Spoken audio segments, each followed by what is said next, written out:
Well, thank you all.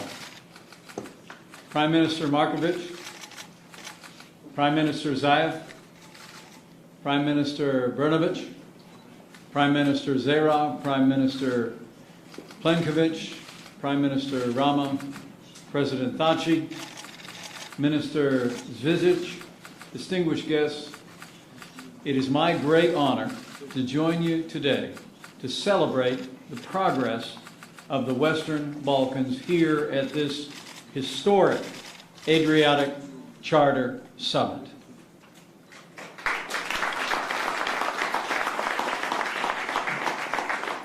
The President of the United States, President Donald Trump, personally sent me here as a sign of our country's enduring commitment to the Western Balkans. It's a special honor for me to be here today as the very first Vice President of the United States to ever visit Montenegro. It's remarkable to think that Montenegro reclaimed its independence just 11 years ago. But while Montenegro may be a young country, this is a land with an ancient history, and we are grateful for your leadership and hospitality today, Mr. Prime Minister. Montenegro's culture and traditions have long enriched the continent of Europe as a whole, and the same can be said of all of the countries represented here today. The Western Balkans show the diversity of Western civilization, a beautiful mosaic of free countries and peoples, each with their own unique histories, cultures, languages, and traditions, and all of which deserve to be cherished, celebrated, and protected. And the Adriatic Charter has played a leading role in bringing the Western Balkans into unity with Europe and an alliance with the North Atlantic Treaty Organization. And under President Donald Trump, the United States of America will continue to support each of you as you pursue this future together.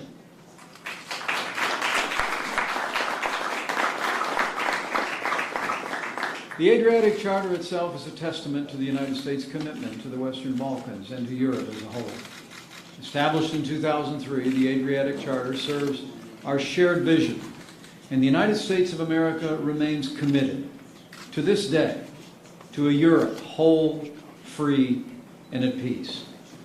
The Charter began small, with the United States, Albania, Croatia, Macedonia as founding members. But today, it's grown to encompass the entire Western Balkans. The Charter now counts Montenegro and Bosnia and Herzegovina as members and Serbia, Kosovo as observers, and we look forward to overcoming the obstacles for Kosovo to become a full member in the near future. And let there be no doubt, the Adriatic Charter is fulfilling its purpose to bring the states of the Western Balkans closer together into a most successful defense alliance in history, NATO itself. 8 years ago, Albania and Croatia acceded to NATO, joining Slovenia, which is represented here today. And less than 2 months ago, NATO proudly welcomed the newest member of our historic alliance, Montenegro. I actually had the privilege to personally congratulate Prime Minister Markovic at the White House on that very historic day. Mr. Prime Minister, on behalf of President Trump and here with other NATO allies, allow me to thank you for your leadership, and allow me to congratulate you and the people of Montenegro once again for successfully acceding to NATO.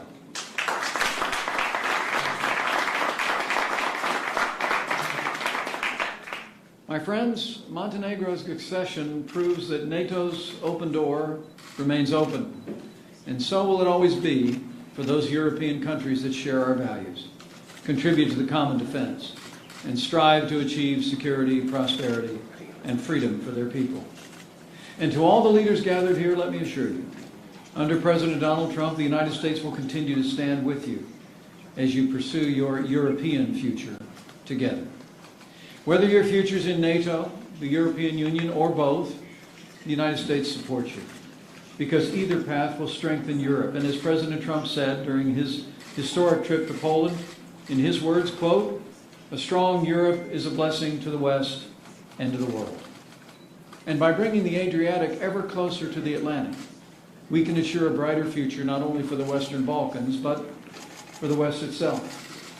Under President Trump, the policy of the United States will always be to put the security and prosperity of America first.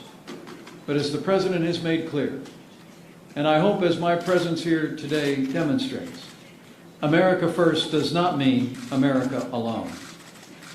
The bond between the United States and Europe has been, is now, and always will be essential, for we are stronger together than we will ever be apart. During his visit to Poland last month, President Trump challenged all our allies and partners in Europe, and really all who cherish freedom, to renew, in his words, our commitment of will to confront the shared challenges that we face. And that commitment begins with you and the actions that you, the leaders of this region, take in the days and years ahead. This is a time of great opportunity for each of your countries. Virtually every state in the Western Balkans has recently held free and fair national elections with the participation of all political parties and with a result that reflected the will of your people. This is a historic accomplishment, and President Trump and I congratulate each of you.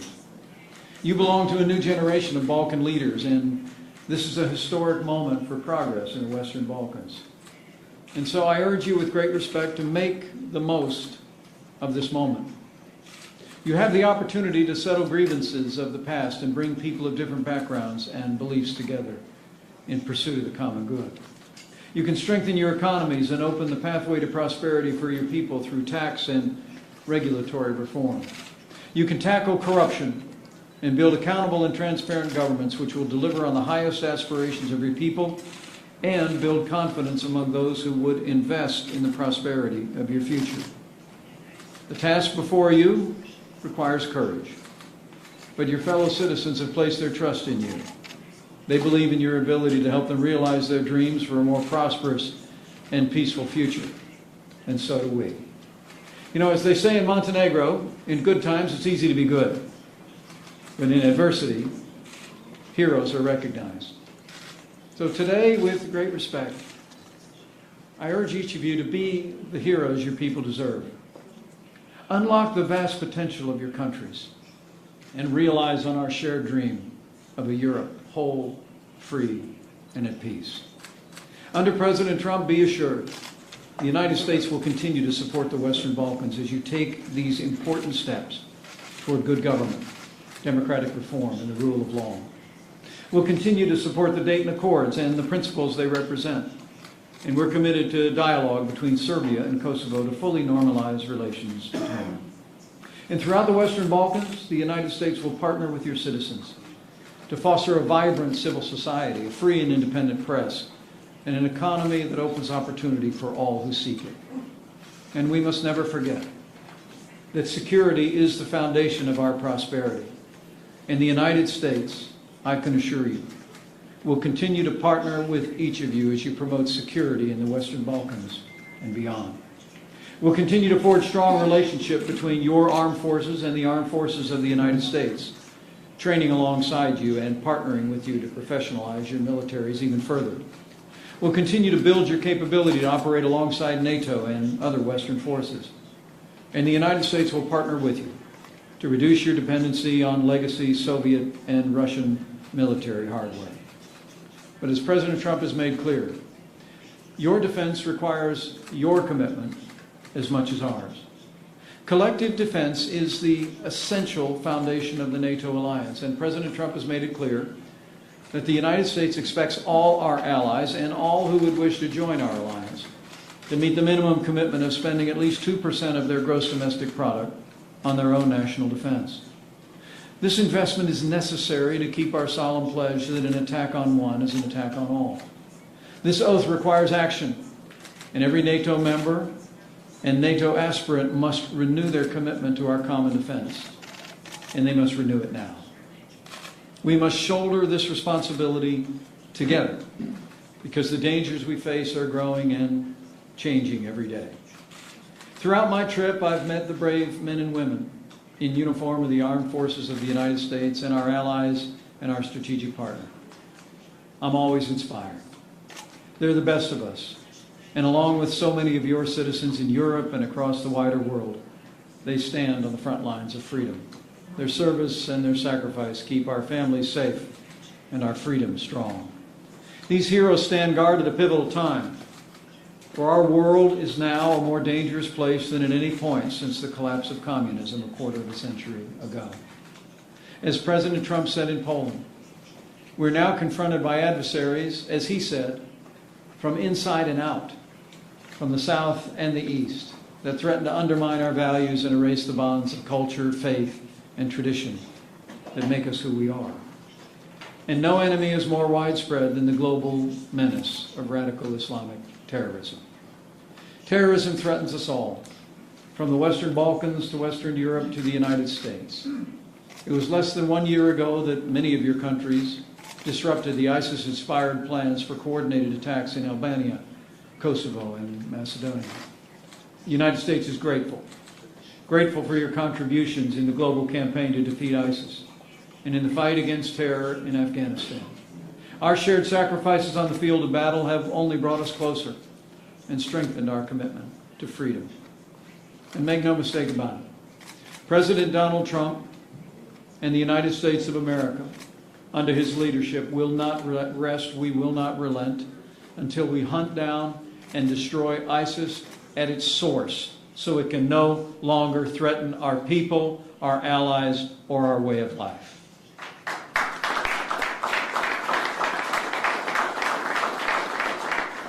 As our militaries and coalition forces drive ISIS from Iraq and soon from its very existence, your countries will continue to face the danger of foreign fighters returning home from the Middle East with the singular goal of sowing chaos and taking innocent lives.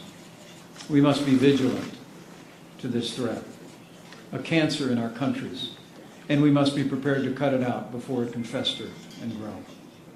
Beyond terrorism, President Trump has called attention to, in his words, powers that seek to test our will, undermine our confidence, and challenge our interests.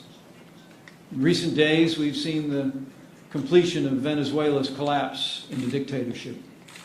Not only did the regime hold a sham National Assembly election, but on Monday night, the regime seized two prominent members of the opposition, Leopoldo Lopez and Antonio Ledesma, who are being held illegally as we speak.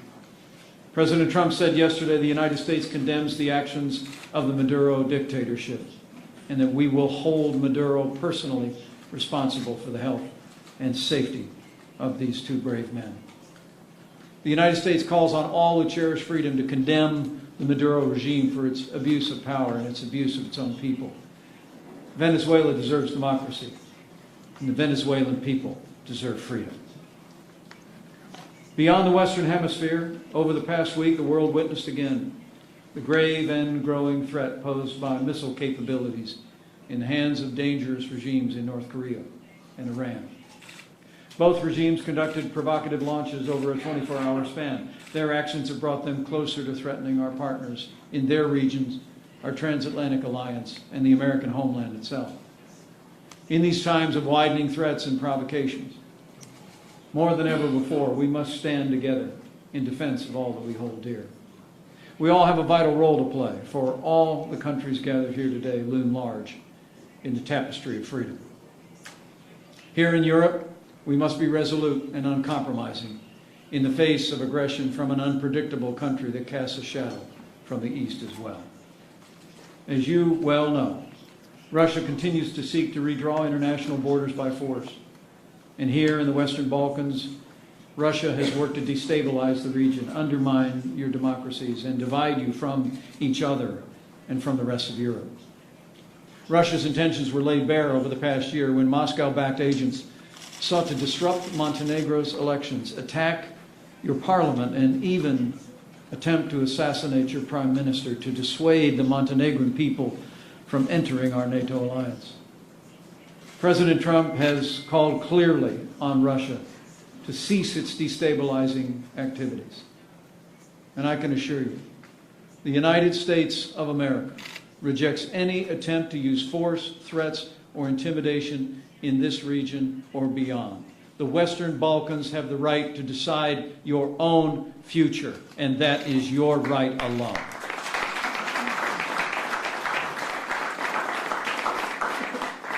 The United States will continue to hold Russia accountable for its actions, and we call on our European allies and friends to do the same.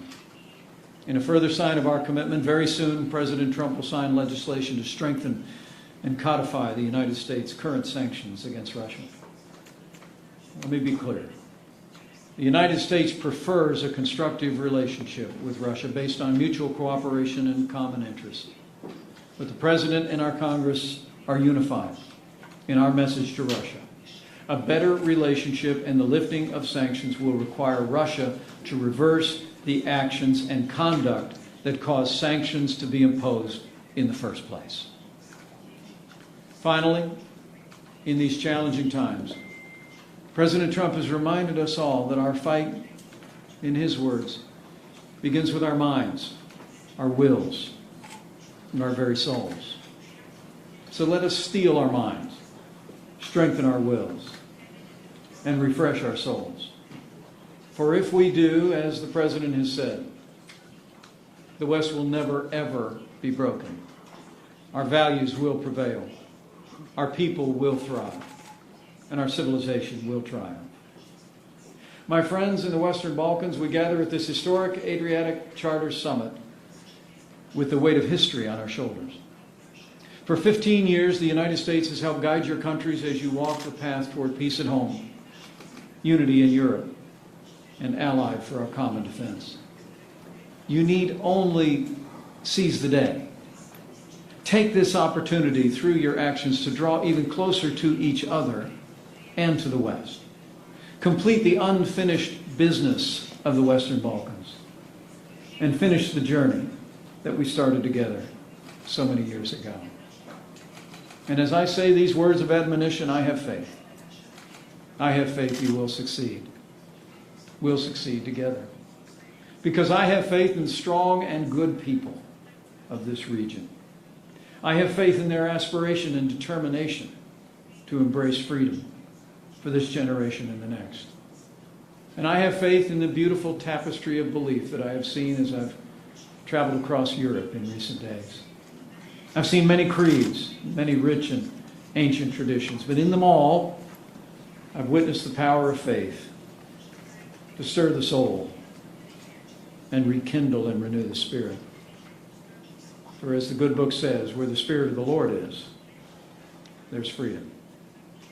Ours is a shared future of security and prosperity. Ours is a shared future of liberty and freedom. United in this great community of nations, I know we'll face that future together. And with your help and with God's help, we will achieve the vision of a Europe whole, free, and at peace.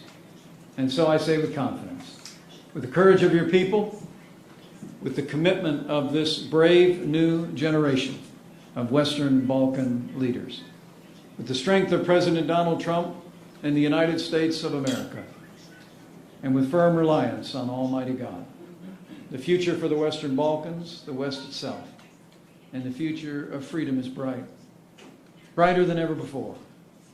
And we will meet that future as allies and friends together. Thank you. God bless you. God bless all your nations. And may God bless the United States of America.